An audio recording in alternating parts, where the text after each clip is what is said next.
Halo pemirsa, selamat pagi. Pemirsa, upaya pemberantasan judi online alias judol akhirnya mendobrak langkah yang sudah biasa dilakukan.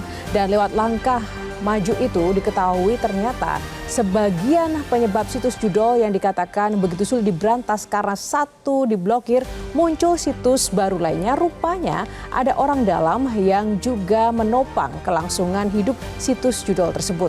Kepolisian mendapati praktik pembinaan situs-situs judi daring yang dilakukan oleh sejumlah pegawai Kementerian Komunikasi dan Digital. Dan inilah editorial Media Indonesia edisi Senin 4 November 2024 dengan tema Bersih-bersih Backing Judol. Bersama saya Yohana Margareta, Anda juga bisa berpartisipasi dan berinteraksi melalui line telepon interaktif kami di 021 583 9900. Dan pagi ini telah hadir bersama saya anggota Dewan Redaksi Media Group, Bung Abdul Kohar. Bung Kohar, selamat pagi. Selamat pagi.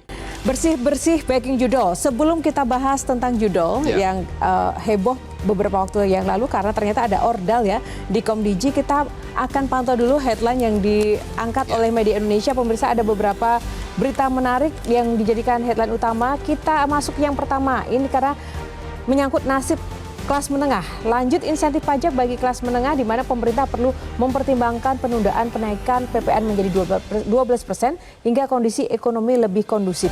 Jadi PPN 12% ini memang masih ada wacana berlanjut begitu ya, Bung Kohar? Ya, kalau menurut aturan sebetulnya ya pemerintah akan memberlakukan di Januari 2025. Tetapi berbagai kalangan, berbagai analis, berbagai pengamat ekonomi itu meminta pemerintah untuk menunda penaikan itu. Mengapa? Karena situasinya sedang tidak mendukung. Kelas menengah sekarang sedang menghadapi situasi daya beli yang lemah. Kondisi daya beli yang lemah ini menyebabkan akan bertambah terpuruk apabila PPN 12% diberlakukan. Nah, dalam konteks itulah Menko Perekonomian kan memberikan penjelasan tentang quick win, apa yang akan dilakukan oleh pemerintah untuk menangani kelas menengah ini, yaitu melanjutkan insentif pajak yang sudah diberikan, yaitu dengan dalam bentuk PPN DTP. DTP itu ditanggung pemerintah, tetapi hanya di dua sektor, yaitu sektor properti dan sektor mobil atau kendaraan listrik. Di sektor properti itu 2 miliar sampai 5 miliar itu akan mendapatkan PPN DTP 50%, bahkan mungkin ada yang 100%. Nah, kalau kita hitung katakanlah misalnya kelas menengah mau beli rumah 1 miliar dengan PPN yang ditanggung pemerintah katakanlah misalnya 50%, 50% dari 11% kan ya lumayan tentu saja. Ada 55 juta yang bisa kembali ke kelas menengah. Tetapi menurut berbagai kalangan, pemberlakuan ini hanya akan mengubah daya beli secara moderat saja, tidak secara masif, yang memungkinkan untuk membuat perubahan dalam belanja kelas menengah. Itu sebetulnya ya tadi itu menunda penaikan PPN 12%. Sekarang kan PPN 11% ini. Beberapa saat yang lalu 10% dinaikkan dari 11%. Nah, dengan 12% ini dirasa akan lebih bagus bagi kelompok menengah karena skalanya lebih luas. Kalau properti dan mobil listrik itu kan hanya mereka yang di kelompok tertentu yang akan membeli rumah dan membeli kendaraan listrik. Tapi kalau PPN total, PPN yang 12% ini berlaku untuk semuanya. Ya makan di restoran, ya beli apa, beli kuota, beli pulsa, beli paket dan seterusnya yang sering dilakukan oleh kelas menengah yang apabila ini bisa ditunda, setidak-tidaknya ya beban mereka tidak akan semakin berat. Iya, kalau kita ketahui bahwa kelas menengah aja sekarang banyak fenomena, misalnya daya beli mereka turun, mal-mal kosong, restoran juga sudah mulai banyak yang teriak begitu ya karena sepi. Industri-industri akhirnya juga malas untuk membuat produksi. Kenapa? Karena tidak ada yang beli. Sudah diturunkan harga, tetap saja tidak ada yang membeli atau berkurang pembelinya.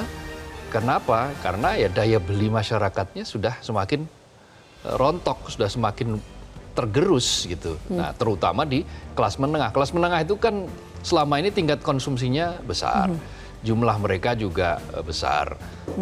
Meskipun dalam 5 tahun terakhir akhirnya turun dari yang tadinya 57,3 sekarang tinggal 47,8 juta, turun 9 juta lebih, hampir 10 juta orang kelas menengah turun. Nah, dalam konteks itulah insentif ini perlu diperhatikan dan sebetulnya yang paling pas sebetulnya ya menunda beberapa penaikan tarif.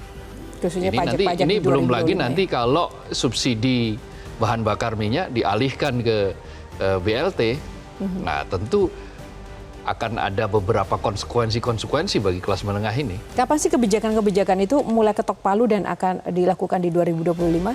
Sebagian ada yang berlaku di 2025, tapi sebagian yang lain mungkin masih di pertengahan 2025 ya, tapi tetap di tahun 2025. Nah, kalau pertanyaannya mengapa ini diberlakukan, mungkin jawabannya adalah ada kaitannya dengan ruang fiskal yang semakin Sempit. Oke. ruang fiskal yang semakin sempit. Belanjanya naik, tetapi pendapatannya tetap kan begitu. Iya. Belanjanya 3.600 triliun APBN kita, sementara pendapatannya kemungkinan mentok di angka 3.000 triliun, hampir sama dengan tahun 2024. Iya. Nah, itulah maka dicarilah ruang-ruang supaya defisitnya tidak terlalu lebar. Yang penting ruang fiskalnya mulai agak longgar gitu. Ya. Tapi sayangnya yang jadi korbannya kelas menengah. Kelas menengah. Ini patut kita kawal bersama sampai nanti seperti apa 2025 ya Bung Kohar. Ya. Dan yang kedua masih di halaman pertama, ini terkait dengan cuaca ekstrim telan korban jiwa, di mana hujan deras disertai angin kencang yang merobohkan pohon di sejumlah daerah telah memakan korban. Salah satunya di Sopeng, Sulawesi Selatan dan di beberapa daerah lainnya. Ini memang akhir tahun mulai musim hujan ya. Bencana hidrometeorologi. Jadi bencana akibat cuaca ekstrim, akibat hujan, ini bukan hanya dalam bentuk banjir bandang atau longsor, tetapi ternyata tertimpa pohon pun juga bencana. Itulah yang terjadi di Sopeng, sampai 9 orang loh meninggal dunia karena tertimpa pohon yang usianya sudah tua, yang karena hujan dan angin kencang, ya mereka tertimpa karena sedang berteduh di bawah pohon. Nah, pertanyaannya mestinya antisipasi atas hal-hal semacam ini kan sudah dilakukan. Harusnya loh ya, pemerintah daerah, siapapun yang menjadi pemimpin lokal dan bertanggung jawab atas daerah itu mestinya sudah memitigasi ini. Bahwa memasuki musim hujan, memasuki angin yang biasanya lebih kencang, lebih banyak, hujan yang lebih deras, maka harus sudah ada pemeriksaan atas pohon-pohon. Karena ini sudah berulang, hampir setiap tahun kita kan mendengar itu. Ada korban jiwa yang tertimpa pohon, ada pohon yang menimpa mobil, ada menimpa angkot gitu kan, sehingga penumpang di dalamnya menjadi korban. Nah, ini wisatawan sebagian, lalu ada beberapa masyarakat lokal, masyarakat sipil yang menjadi korban karena pohon yang sudah tua. Ini kan sesuatu yang seperti kayak diabaikan. Padahal kan bencana atau katakan bukan bencana, musim musibah itu kan sebetulnya sudah bisa dideteksi. Bahwa setiap bulan Oktober itu sudah pasti masuk musim hujan. Nah, ketika musim hujan itu terjadi, kan yang paling banyak adalah bencana hidrometeorologi. Ada longsor, ada banjir, bahkan mungkin angin kencang yang menyebabkan pohon-pohon rubuh, sehingga mitigasinya harus lebih jelas, lebih awal. Mungkin dikeruk air biar tidak terjadi banjir. Lalu daerah-daerah longsor supaya diperhatikan, diperkuat. Lalu pohon-pohon yang sudah tua, ya mau tidak mau, mestinya sebelum musim hujan tiba, ya ditebang. Ya. Bagian ditebang demi menyelamatkan nyawa orang. Ya, kalau bicara soal mitigasi memang ini sangat kompleks sekali ya. Ya. Tidak hanya tanggung jawab BNPB, tapi sinergitas dengan pemerintah daerah sendiri untuk kemudian bisa memaksimalkan mitigasi di daerah masing-masing yang berpotensi bencana. Dan Iya, ini kan sudah ada dinas pertamanan. Iya, sudah ada petanya tuh sudah jauh-jauh hari. Tapi kadang Iya. itu memang abai atau menggampangkan. Betul. Atau masyarakat yang tinggal di wilayah bencana kadang juga tidak mau direlokasi. Ya kalau Kompleks dalam konteks pohon kan kebijakan ada di tangan pemerintah. Betul. Negara harus hadir. Nah, negara itu kan elemennya luas dari mulai pusat sampai daerah. Nah, pemerintah daerah itu dengan berbagai macam unsurnya, dinas-dinas itu seperti dinas pertamanan, ya mereka harus berpikir secara holistik, secara menyeluruh, berpikir bahwa kalau musim hujan datang itu umumnya akan terjadi bencana pohon tumbang. Karena itu harus betul-betul dideteksi satu persatu sampai detail, tidak boleh lewat. Itu memang sudah menjadi tugas yang melekat, tanggung jawab yang melekat. Dari pusat sampai dengan daerah harus ada implementasi mitigasinya. Baik, itu yang kedua terkait dengan bencana yang memakan korban jiwa karena cuaca ekstrim. Kita masuk ke halaman kedua, pemirsa. Kita masuk ke headline Wamen akui sudah pantau pegawai terlibat judol. Dan ini juga terkait dengan tema editorial kali ini bersih-bersih backing judol.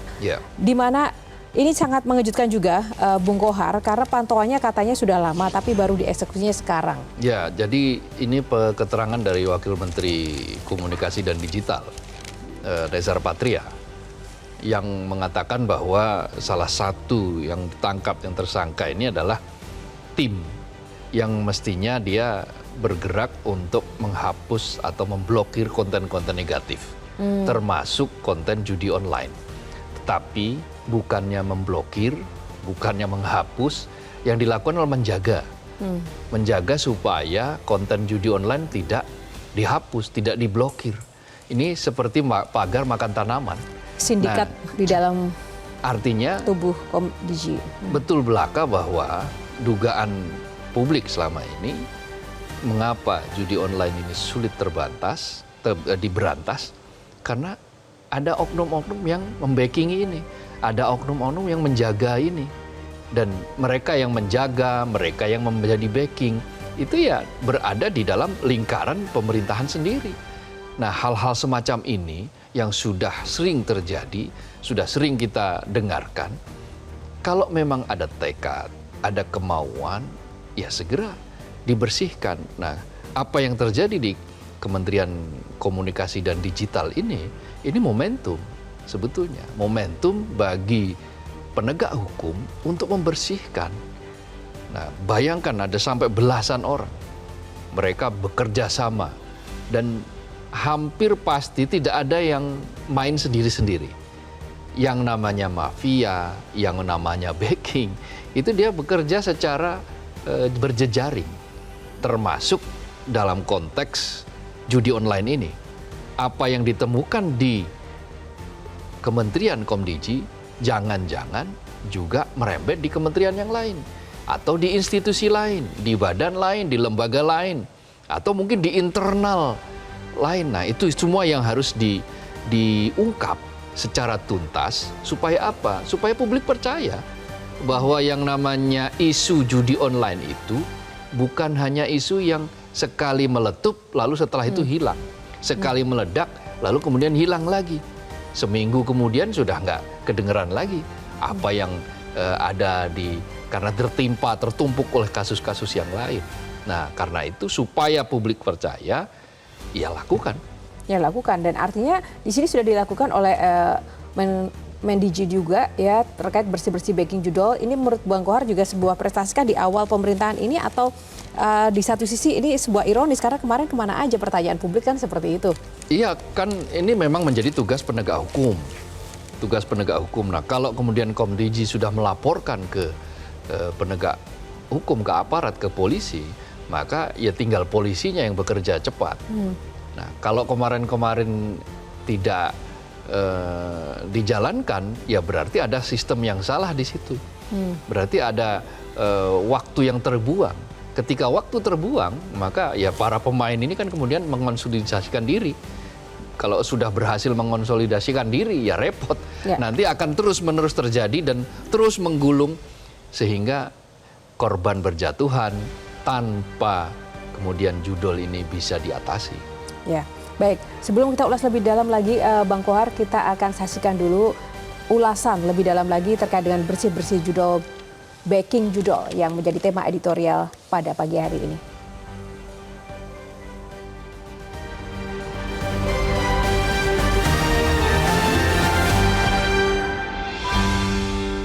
Bersih-bersih backing judol.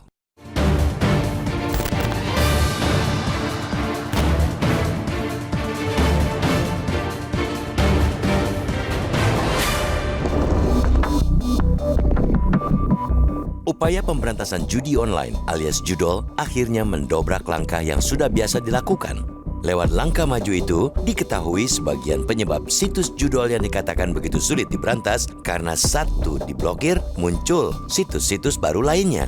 Rupanya ada orang dalam yang menopang kelangsungan hidup situs judol.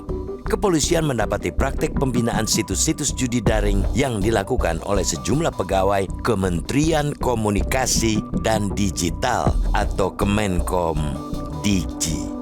Seperti diakui salah seorang tersangka dari 5.000 situs judol yang mestinya mereka blokir, 1.000 diantaranya mereka bina alias dijaga agar tidak tersentuh pemblokiran. Imbalannya, menurut tersangka tersebut, sebesar 8,5 juta rupiah per situs masuk kantong mereka. Artinya, jika ada 1.000 yang dibina, mereka meraup 8,5 miliar rupiah. Kepolisian mengungkap kasus tersebut pada Kamis 31 Oktober lalu. Sampai dengan kemarin, selusin pegawai Kemenkom Digi ditambah 4 orang non-aparatur negara ditangkap dan ditetapkan sebagai tersangka oleh Polda Metro Jaya. Bersamaan dengan gerak Polda, Polri menguak sindikat internasional judi slot yang dikendalikan warga negara Tiongkok. Uang sebanyak 70,1 miliar rupiah disita beserta 2 unit mobil. Sudah lama publik bertanya-tanya mengapa begitu sulit memberantas judi daring. Padahal aliran uang kejahatan itu mestinya begitu gamblang terlihat karena transaksi judi dilakukan secara online.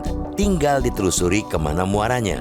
Pusat Pelaporan dan Analisis Transaksi Keuangan atau PPATK pun sudah beberapa kali membeberkan nilai transaksi yang diduga kuat dari judol. Transaksi judol mulai terpantau radar PPATK pada 2017 dengan transaksi sebesar 2 triliun rupiah. Sejak itu, tercatat nilai perputaran uang judol terus meningkat. Pada 2021, uang yang beredar dalam transaksi terkait judol mencapai 57,9 triliun rupiah. 2022 tembus 100 triliun rupiah, yakni sebesar 104,4 triliun rupiah. Selanjutnya tahun lalu, PPATK mencatat transaksi senilai 327 triliun rupiah diduga terkait judol. Tahun ini, pada triwulan pertama saja sudah 100 triliun rupiah perputaran uang judi daring. Angka perkembangan judol begitu fantastis, sekaligus menjerat jutaan bahkan mungkin puluhan juta penduduk di tanah air. Pemainnya tidak spesifik kalangan tertentu, mulai dari pejabat negara sampai pelajar sekolah. PPATK lagi-lagi sudah pernah mengungkap ada lebih dari 1.000 anggota DPR dan DPRD yang tergiur judi daring. Tidak sampai di situ, jumlah pelajar di bawah usia 11 tahun yang terjerat permainan laknat itu juga tercatat lebih dari 1.000 anak. Dampak judol terhadap kehidupan masyarakat tidak kalah dahsyatnya dengan peredaran narkoba. Judol memiskinkan masyarakat, mendorong perilaku bunuh diri, sampai memicu maraknya tindak kekerasan oleh pemain judol. Lantas, pertanyaannya lagi, kenapa begitu sulit memberantasnya? Keterlibatan pegawai Kemenkom Digi dalam menjayakan judi daring salah satu jawabannya. Tapi itu baru di hilirnya. Di hulu, polisi mesti serius mengurai dan meringkus para backing di institusi manapun. Bukan hanya di institusi Kemenkom Digi. Memberantas judol memerlukan integritas yang tinggi dari internal pemerintahan dan aparat penegak hukum. Penyebabnya, penyokong utama keberlangsungan hidup jaringan judol justru dari orang dalam aparatur negara. Mereka menjadi backing-backing yang bertugas melumpuhkan penindakan. Oleh karena itu, tidak cukup hanya mengungkap pelaku di Kemenkom Digi, penegak hukum mesti membongkar lebih jauh siapa di balik sulitnya pemberantasan judol ini ke semua institusi pemerintahan, termasuk tentu saja ke internal penegak hukum itu sendiri. Publik masih menunggu penangkapan bandar-bandar besar judol yang menurut Presiden Prabowo Subianto sudah ia kantongi nama-namanya. Bila namanya sudah diketahui, mestinya tidak butuh waktu lama untuk membekuk mereka. Tentunya sekaligus mencopoti selang-selang pernapasan yang menyangga hidup judol lewat pembersihan backing-backing orang dalam. Mereka layak dihukum seberat-beratnya.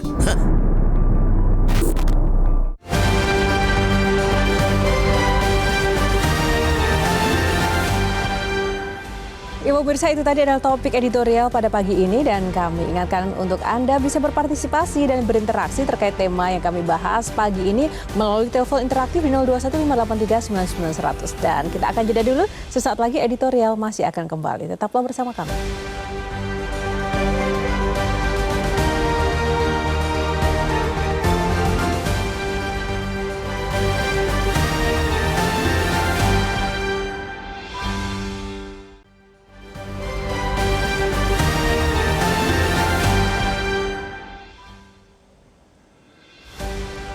Ya pemirsa, kembali di editorial Media Indonesia, masih bersama Bung Abdul Qohar, bersih-bersih breaking judul. Sebelum kita bahas kembali bersama Bung Qohar, kita sudah tersambung juga dengan Chairman Lembaga Riset Keamanan Siber, Mas Pratama Persada.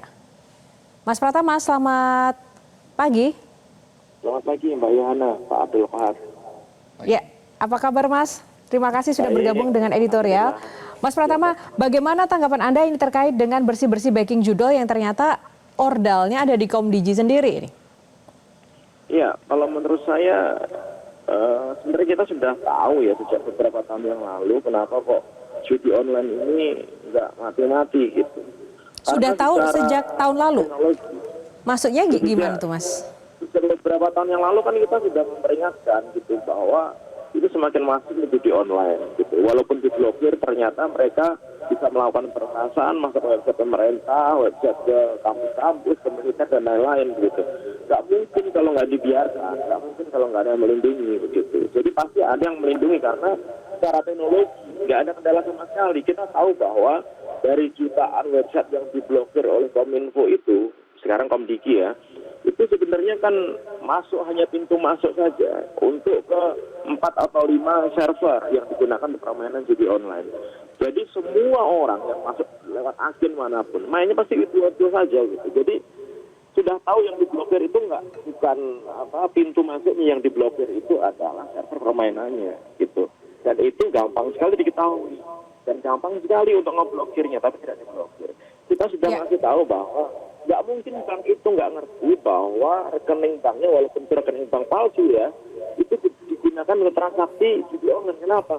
Karena patternnya jelas. Pembayarannya terus 24 jam, transaksinya kemudian kecil-kecil gitu, nggak ada henti-hentinya gitu. Jadi Mas Pratama itu harus sudah tahu gitu. Jadi secara teknologi itu nggak ada kendala sama sekali. Ini hanya di masalah niat gitu, sama masalah ada yang melindungi, dan ternyata memang benar kan. Ternyata ya Mas Pratama, sebentar ya. Boleh audionya agak tidak stabil, Mas Pratama? Oh ya, oke. Dicek kembali, ya agak jauh dan tidak stabil. Baik, Mas Pratama, lebih dari 1.000 ya situs judi online ternyata dibina atau dijaga. Menurut Anda jumlah ini sedikit, banyak, atau ternyata masih ada yang belum sangat ketahuan lagi kalau dari data temuan Anda misalnya? Kalau menurut saya sangat kecil sekali, karena barusan kita cek itu hampir semua website judi online ini masih jalan. Coba aja cek di Google gitu, pakai keyword gacor atau keyword slot dan lain-lain, itu keluar semuanya. Apa susahnya ngeblokir? Kan ternyata tidak diblokir. Nah, perkiraan saya begini, kemarin kan ada 5.000 web yang harusnya diblokir, ternyata diselamatkan 1.000 web, itu artinya 20%.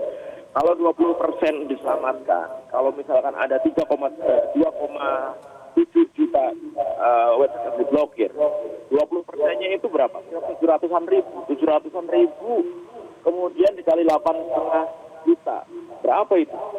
Udah triliunan gitu. Nah, menurut saya ini harus dikembangkan lagi, dan polisi ya memang harus cerdik gitu. Kenapa? Karena sistem kasino atau permainan judi online ini mereka segmentasi gitu antara agen pelaku yang satu dan pelaku yang lain tidak terkoneksi gitu. Tetapi kalau kita cek ya, kemarin ketika polisi melakukan penangkapan, itu pasti ada satu server gitu yang digunakan untuk komunikasi itu dengan di bandarnya ini gitu. Nah, itu kalau dilakukan digital audit forensik harusnya bisa deteksi. Termasuk juga ketika Pak Polisi kemarin berhasil melakukan penggerbekan nih ke agen judi yang kemarin ketuai oleh orang-orang dari negeri Cina gitu. Itu kalau servernya itu bisa kita ambil, kita cek gitu, itu sebenarnya kita bisa ngejar di mana nih sebenarnya Bisa ngejar, oke. markasnya gitu. Dan lagi Mas Yohana, Pratama, PPATK. seandainya ini kan mati satu tumbuh 1000, judol ini nggak Ya, mati-mati. Tapi seandainya memang jika memang langkah maksimal pemblokiran dari Komdigi ini benar-benar full power gitu, total begitu, apakah itu cukup bisa untuk mengendalikan judol? Menurut Anda apakah itu caranya masih sama. efektif? Enggak. Enggak, Itu kalaupun tetap diblokir tidak. lagi, tetap nggak akan mati. Karena yang ini loh Mbak Yana ya, logikanya yang diblokir itu adalah pintu masuknya nih gitu. Jadi kalau kita nonton bioskop gitu, yang diblokir itu pintunya, kita masih bisa masuk ke pintu 1 atau pintu 2, pintu 3 masih bisa gitu. Yang diblokir itu harusnya permainannya, filmnya dimatikan gitu, sehingga orang nggak bisa nonton film kayak gitu lah. Nah ini filmnya tetap main terus, orang akhirnya nyari jalan pintu masuk yang lain-lain gitu. Nah itu yang terjadi saat ini. Dan sebenarnya gampang ya Mbak Yohana ya, karena PPATK sebenarnya sudah menemukan nih perusahaan-perusahaan mana yang dijadikan cangkang untuk pengumpulan uang dari judi online ini. By name, by address sudah ketahuan namanya gitu. Ada ribuan perusahaan yang digunakan. Ini kan tinggal diambil. Kemudian ada 75.000 gitu TNI, Polri, ASN yang terindikasi by name, by address juga gitu, bahwa mereka sebagai pemain judi online, bahkan ada yang sebagai agen judi online. Itu kan tinggal ditangkapin aja. Nah ini Ya, Mas kita Pratama? nggak ngerti gimana susahnya gitu. Mas Pratama, terakhir, apa rekomendasi atau masukan Anda terkait dengan hal ini? Karena ini mumpung menjadi momentum, begitu kata Bang Kohar ya, untuk kemudian langsung menutup seluruh pintu masuk dan juga masuk ke bandar-bandar. Apa rekomendasi Anda? Mumpung ini juga pemerintahan baru. Iya, yang pasti adalah Pak Prabowo begitu sudah sangat bagus sekali memerintahkan, nggak ada mundurnya untuk memberantas ini, dan Ibu Menteri Komdigi juga sudah berkomitmen memberantas ini, tinggal di bawahnya ada nggak niat untuk memberantas ini gitu, karena yang menjalankan ini di bawahnya, bagaimana ketika sudah terdeteksi, bagaimana cara melakukan penegakan hukum, ketika sudah tahu servernya gimana caranya ngeblokir, sudah tahu caranya sebenarnya Mbak, perlu diajarin lagi ya. Jadi masalah adalah niat aja, ada nggak niat di bawahnya itu. Nah masalahnya uang yang beredar begitu banyaknya dan mereka dapat uang begitu banyaknya sehingga mereka disayang-sayang ini, sehingga akhirnya kemarin ada yang namanya dibina, dan ini pasti banyak sekali. Dan saya yakin bukan hanya di Komdigi saja gitu. Pasti ada tempat-tempat lain yang sudah membina ini gitu Mbak. Baik, terima kasih Mas Pratama Persada untuk informasi dan juga ulasannya bersama Editorial Media Indonesia pada pagi hari ini. Salam sehat selalu. Gimana Bung Kohar? Ya, jadi yang harus diberantas mestinya bukan hanya pada level teknis, kemudian bahkan bandar ya. Itu ternyata belum menyelesaikan persoalan. Persoalan di hulu itu adalah ada yang disebut dengan backing. Terjadi backing antara misalnya bandar. Bandar itu tidak akan bekerja secara mulus kalau tidak ada backing. Nah problemnya backing ini kan pasti orang dalam. Nah backing orang dalam inilah yang harus diberantas. Punya komitmen. Penegak hukum kita punya komitmen. Tidak hanya institusi Komdigi, saya yakin, atau kita semua juga sudah tahu, bahwa yang selama ini terjadi yang namanya backing itu dia bekerja secara jejaring. Nah, sedikit saja Bung Kohar, itu yang tadi saya tanyakan. Artinya ketika persoalan judi online ini dikendalikan dan diatasi tanpa ada backing, menurut Bung Kohar dengan menutup pintu masuk secara maksimal dan total itu bisa Tidak cukup mengendalikan? Tidak cukup. Belum cukup juga. Tidak Walaupun pintu cukup. masuknya kita selesaikan dulu nih sebelum Betul, masuk. tidak cukup. Karena apa? Karena dia bisa bermetamorfosis, bisa berubah itu menjadi bentuk-bentuk yang lain. Selama backing itu ada, maka praktik-praktik ilegal itu akan semakin jalan terus. Mungkin dia hanya akan tiarap dalam kurun waktu 1 bulan misalnya. Semua bisa tiarap tiba-tiba hilang dalam waktu 1 bulan. Tapi bulan berikutnya, ketika situasi dirasa sudah aman atau sudah nyaman lagi, maka akan tumbuh lagi. Karena itu, problem paling besar di banyak tempat, di belahan manapun, memberantas hal-hal ilegal itu adalah meringkus backing. Ya, backing Ini sama problem dengan paling besar. backing itu harus punya power. Artinya di sini elemen atau lembaga-lembaga yang punya power yang menangani judol ini harus dievaluasi ya, baik Komdiji maupun juga aparat-aparat terkait, begitu maksudnya? Ya semua. Semuanya. Semua kita tanpa harus menyebut apa institusinya, bahkan mereka yang menegakkan hukum sekalipun dirasa ketika ada oknum-oknum di dalamnya yang menjadi backing, ya mereka harus diringkus semuanya, diterungku tanpa ada pilih kasih. Ya. Tanpa ada target-target hanya misalnya institusi tertentu, kelompok tertentu, tetapi kemudian kelompok lain lewat, nggak bisa. Harus semuanya. Kalau kita ingin betul-betul bersih dari praktik ilegal ini. Baik, Bung Gor, semakin menarik, namun kita harus jeda dulu. Seusai jeda pemirsa, Editorial Media Indonesia masih akan kembali, tetaplah bersama kami.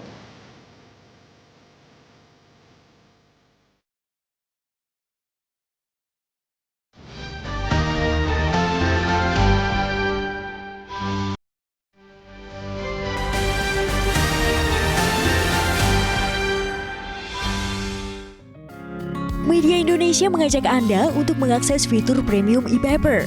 Dengan sajian konten berbasis intelektual dan meneguhkan kebangsaan, Media Indonesia tampil dengan lebih dinamis melalui e-paper Media Indonesia yang dapat Anda akses kapan saja, di mana saja. Caranya mudah, download aplikasi Media Indonesia di Android atau ketik link e-paper.mediaindonesia.com atau bisa scan QR Code pada layar kaca Anda. Klik tab e-paper di bagian samping layar tablet Anda, daftarkan data diri, serta pilih paket berlangganan e-paper Media Indonesia sesuai dengan kebutuhan Anda. Nikmati juga bonus spesial tambahan 4 halaman rubrik fokus setiap hari. Semua bisa Anda dapatkan hanya di e-paper Media Indonesia. Untuk informasi lebih lanjut, hubungi customer service di nomor 0811 1201 2018 atau kunjungi media sosial @Media Indonesia. Media Indonesia, referensi bangsa. Kembali di Editorial Media Indonesia, pemirsa, saatnya kita akan menyapa para penelpon yang sudah antri di line telepon untuk memberikan tanggapannya. Yang pertama kita akan sapa Pak Ondo dari Bekasi, Jawa Barat. Selamat pagi Pak Ondo. Selamat pagi Mbak Johanna Margareta, Pak Abdul Kohar. Ya, selamat pagi. Silakan Pak, tanggapan Anda, bersih-bersih backing judol. Oh ya, backingnya itu bisa saja Mbak berada dari instansi lain dan atau dari internal sendiri. Yang penting itu servernya itu yang harus ditelusuri, walaupun ada di luar negeri, bisa saja kan tim cyber atau Polri itu kerjasama dengan Interpol. Pegawai Kominfo Digi ini harus diusut tuntas. Siapa yang tertangkap itu eselon atau fungsional? Atasannya tahu tidak? Pengawasannya ada nggak itu? Karena mereka men-take down katanya, men-take down 4.000 tapi 1.000 dijaga. Saya khawatir mereka itu sebenarnya mereka yang take down tapi mereka lagi yang upload. Atau mereka cuma meng-off-kan 1-2 hari kemudian di-on-kan lagi. Jadi mereka dapat bayaran untuk itu. Saran saya ganti semua pegawai yang men-take down situs judol tersebut. Ganti orang baru lewat screening yang luar biasa termasuk psikologi, mental, watak, keimanan mereka. Itu baru bersih-bersih namanya. Terakhir, bila mereka yang tertangkap hanya kena sanksi pidana ITE, saya kira ini terlalu ringan. Coba dicari tahu apakah itu mereka menguntungkan diri sendiri atau menguntungkan orang lain atas kebijakan yang diberikan kepada mereka, wewenang yang diberikan ke mereka membuat kebijakan begitu. Ini bisa menjadi pidana korupsi. Itu berat. Kalau cuma ITE ya mereka berulang kali, itu cuma setahun, 2 tahun gitu. Makasih. Baik, terima kasih Pak Ondo dari Bekasi, Jawa Barat. Dan selanjutnya kita ke Pak Yunus Luat dari Tanjung Selor, Kaltara. Silakan Pak. Selamat pagi. Pagi Pak. Silakan Pak Yunus. Ya, pertama kami sangat berterima kasih untuk adanya upaya pemberantasan judi online. Karena memang ini akan merusak, ibarat hampir sama dengan permasalahan obat-obat terlarang, narkoba. Karena ini merusak semua sistem. Dan ini menguntungkan orang luar negeri ataupun orang dalam negeri. Mohon izin kami mengapresiasi kinerja Polri yang sudah mendapati praktek pembinaan situs-situs judi daring. Supaya siapapun yang bermain di situ disapu habis karena beresiko kepada setiap warga masyarakat kita. Kami tidak mau ada warga kita yang korban dengan itu. Dan mudah-mudahan kita selalu aman untuk hidup dengan penghasilan yang normal, bukan dari judi. Kami dari Tanjung Selor, Kabupaten Bulungan, Provinsi Kalimantan Utara menyambut baik upaya memberantas judi online ini. Supaya tidak ada lagi hidup di tempat kita dan sukses selalu. Selalu amanlah kita. Kalau kita baik, pasti aman. Kita tak mau daerah kita, Indonesia khususnya, selalu ada dalam keadaan aman, damai, kondusif, rukun, harmonis. Tidak ada masalah. Kalau kita ada masalah dengan judi online, maka risiko akan gampang tersulut untuk hal-hal yang tidak baik. Tuhan memberkati seluruh warga negara Republik Indonesia tercinta. Amin. Amin. Terima kasih Pak Yunus Luat. Dan kita masuk ke Ibu Ong Mehwa dari Pejaten, Jakarta Selatan. Silakan Ibu Ong. Assalamualaikum warahmatullahi wabarakatuh. Waalaikumsalam. Mbak Yohana, Mas Kohar, ya. Pantes Mbak Yohana, Mas Kohar. Judul ini tidak terberantas karena orang dalam. Ada 2 staf ini. Seharusnya Kominfo itu tahu, Mbak. Karena konten ini kan ada 3.000. 1.000 yang dipertahankan. Sehingga dia mendapatkan imbalan. Nah, kenapa ini didiamkan saja? Lalu sekarang Menteri Sri Budi itu mengelak. Saya kok fokus kepada koperasi. Loh, itu kan itu zamannya dia gitu loh. Lalu PPATK juga sudah memperingatkan. Ini ada transaksi setahun yang lalu. Kenapa tidak diberantas, Mas Kohar? Harusnya hukum ini ditegakkan, bukan mencari keuntungan sendiri. Ya sulitlah Mbak Yohana. Sehingga judul ini kan korban. Baik anak-anak, baik karyawan, baik kepolisian, baik ibu-ibu, malah emak-emak juga terlibat. Korban kan sudah banyak yang menghabisi nyawa. Belum rumah tangganya berantakan. Jadi belum, tuh kata Bapak, belum membunuh suami karena judul. Harusnya berantas saja, makanya tidak teratasi. Satu yang diberantas 1.000 tumbuh. Ya, orang dalam sendiri yang melindungi. Semoga saja terberantas, jadi aman dunia ini, Mbak. Jadi orang tidak main dengan judul. Bukan anak-anak, yang kasihan ini anak-anak masih mau tumbuh dewasa, tapi sudah terlibat dengan judul. Gitu aja. Assalamualaikum warahmatullahi wabarakatuh. Waalaikumsalam. Terima kasih Ibu Ong dan Pak Yunus. Sebelumnya juga ada Pak Odo dari Bekasi. Silakan Bu Kohar. Ya, jadi kalau kita lihat bahwa sekarang ini tren untuk bermain judi online itu sangat meningkat pesat. Kita lihat di 2017, ini catatan PPATK ya, itu baru 2 triliun rupiah peredaran uang dari judi online. Tetapi hanya dalam waktu singkat itu sudah naik berlipat-lipat. Tahun lalu atau 6 tahun setelah 2017 itu angkanya sudah sangat fantastis. 300 lebih, 320-an triliun lebih peredaran uang dari judi online. Di semester atau di triwulan pertama, 3 bulan pertama 2024 itu menurut PPATK juga sudah 100 triliun peredaran terjadi. Ini kan artinya selama ini pemblokiran, kemudian pemberantasan, itu ternyata tidak membawa efek. Dilihat dari apa? Dilihat dari peredaran tadi itu. Berapa uang yang beredar di judi online. Karena itu harus dicari siapa yang ada di balik ini, sehingga tren judi online ini bukannya menyurut, tetapi malah meningkat. Nah, ternyata beberapa langkah yang dilakukan kalau mau.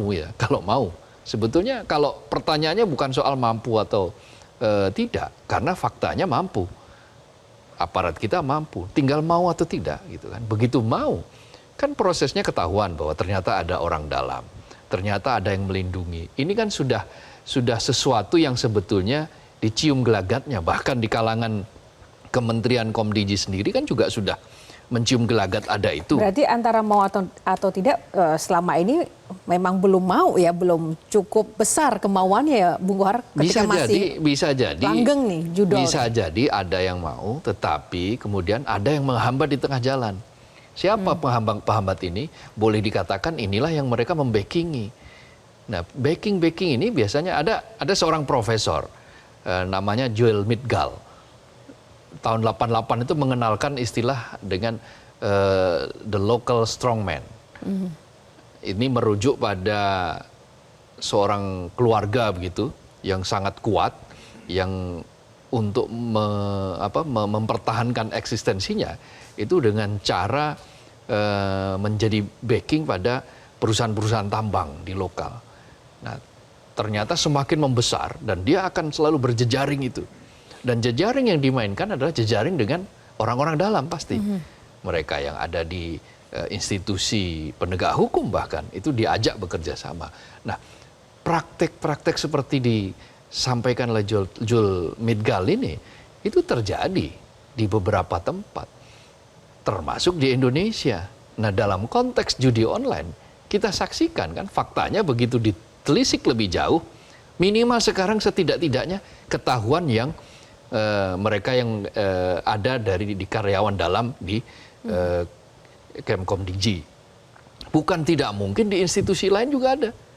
Bukan tidak mungkin di beberapa institusi-institusi yang mestinya menegakkan hukum, memberangus praktek-praktek ilegal, itu juga terjadi. Karena itu, seperti saya katakan tadi di awal, itu tidak ada cara lain bahwa apabila permainan ilegal ini, judi online ilegal ini, atau judi online ini ingin diberantas dari Indonesia, berantaslah dari hulu hingga hilir.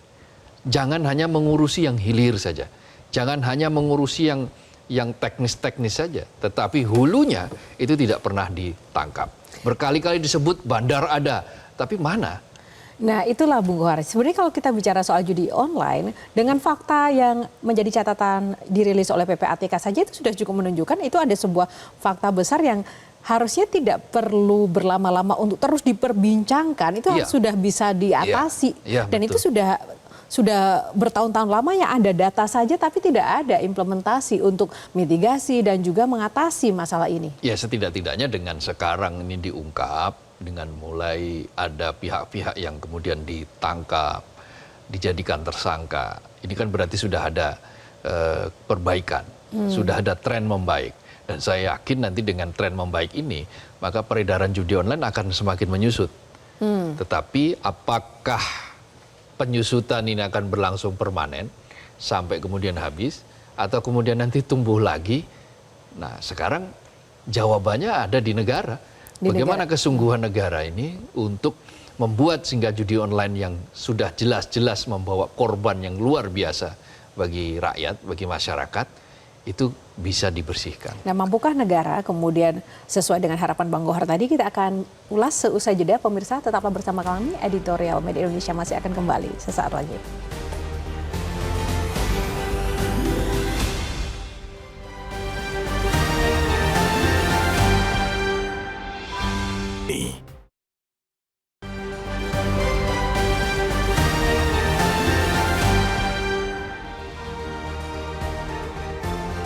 Ya, kembali di Editorial Media Indonesia. Kita lanjutkan lagi Bung Kohar, apakah negara dengan momentum ini akan mau dan juga mampu untuk mengatasi masalah judi online sehingga tidak jadi suam-suam kuku aja nih hangat di permukaan? Negara itu punya segala elemen, negara itu punya semua instrumen. Negara punya alat, negara punya undang-undang, punya peraturan yang memungkinkan untuk meringkus hal-hal yang bersifat ilegal. Termasuk diantaranya adalah judi online yang sekarang menjadi perhatian. Nah, dan dibuktikan pula dalam beberapa kasus itu negara mampu, negara berhasil. Dalam kasus terorisme misalnya, negara berhasil kok meringkus berbagai pentolan ya, teroris hebat, teroris paling kakap sekalipun. Nah, di beberapa kasus juga banyak terjadilah. Artinya jangan ragukan kemampuan negara. Dengan berbagai macam instrumen yang dimilikinya, maka negara mampu melakukan itu. Persoalannya kemudian mau atau tidak. Ketika ada kemauan, ada kemampuan dan ada kemauan, di tengah jalan ketika ada hambatan, ada halangan, mundur atau terus maju. Itu juga menjadi persoalan. Karena itu dengan ini momentum ditemukannya praktik-praktik orang dalam yang melindungi judi online ini, sekalian saja lakukan pemberantasan secara sistemik, secara terstruktur, secara masif gitu, TSM lah, terstruktur, sistematis dan masif, sehingga korban tidak terus berjatuhan. Bayangkan Yohana, kan kita saksikan ada 1.000 anak-anak yang terlibat dalam judi online. Usianya 11 Lebih, tahun. usianya 11 tahun, ribuan. Lalu juga ada tadi emak-emak, keluarga yang berantakan, suami yang diceraikan oleh istrinya, bahkan ada yang dibakar hidup-hidup. Beberapa di antaranya bunuh diri karena begitu kalah terus dalam judi online, dia terjerat oleh pinjaman online. Karena dari judul dia terjerat pinjol. Nah, tidak bisa membayar pinjaman online, malu, ya akhirnya mengakhiri hidup dengan bunuh diri. Hal-hal semacam ini, itu adalah fakta nyata yang ada di depan mata kita, bahwa judi online itu menimbulkan korban yang sangat luar biasa. Sehingga ini harus dihentikan. Nah, negara berkewajiban untuk melindungi rakyatnya. Nah, bentuk perlindungan negara itu apa? Yang memberantas hal-hal yang menyebabkan rakyat itu menjadi korban. Masih perlu Satgas nggak? Satgas apapun namanya, yang penting sistem itu bekerja atau tidak. Pertanyaannya bukan apa bentuknya, tetapi sistem itu bekerja atau tidak. Efektif bekerja atau tidak. Lembaga bisa dibentuk apapun. Institusi bisa dibentuk apapun. Tetapi kalau sistem yang ada di dalamnya tidak bekerja dan tidak berani meringkus mereka-mereka yang menjadi backing, ya mau dibikin 1.000 satgas pun ya nggak akan pernah selesai. Tidak akan pernah berhasil untuk meringkus judi online ini. Intinya adalah satu kemauan, kemudian tekad dan aksinya nyata, jelas, tidak ada tebang pilih, dan jangan ragu-ragu, jangan takut ya. Karena ini adalah tugas mulia melindungi rakyat Indonesia. Tugas mulia melindungi rakyat Indonesia, dan Pak Prabowo juga sudah menekankan bahwa dia ingin menjalankan pemerintahan bersih, harusnya ini menjadi pegangan kuat. Betul. Dan judi online menjadi dimension juga loh oleh Presiden. Oke. Baik, terima kasih Bung Kohar. Selain itu juga pemirsa, memang tentunya ini juga menjadi salah satu PR untuk sekaligus mencopot dan juga bersih-bersih selang-selang pernafasan yang juga menyanggah hidup judol lewat pembersihan backing-backing orang dalam. Dan mereka ini layak dihukum seberat-beratnya. Dan semoga kita akan bisa terus menyaksikan hasil dari pemberantasan judol ini melalui momentum bersih-bersih backing judol ini, dan kita kawal bersama-sama. Sekian dulu editorial Media Indonesia untuk saat ini pemirsa. Saya undur diri, semoga menginspirasi dan bermanfaat untuk Anda. Selamat pagi, sampai jumpa.